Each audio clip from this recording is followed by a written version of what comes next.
So over here, you can see that I got a bunch of text right here. And if you want to fill this out with a background color, then you can easily do that as well by selecting out the text box that you want to fill background color with. And over here, you can see that you can go around onto the fill color area on the text box. Click here and you can choose any color as you wish. You can also go around right here, click and drag around to choose a manual color of your choice. Or you can even go around over here and type in the hex code right here if you want to as well. So here you can see that over here, if I were to type in hex code, the selected color will be applied.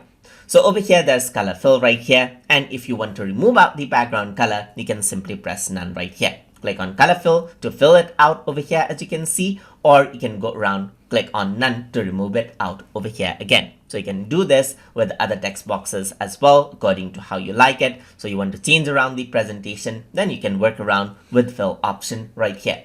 So that is how you can work around with text box fill inside of Prezi Design. So hope you guys learned something as always. And as always, please like, comment, share, and subscribe.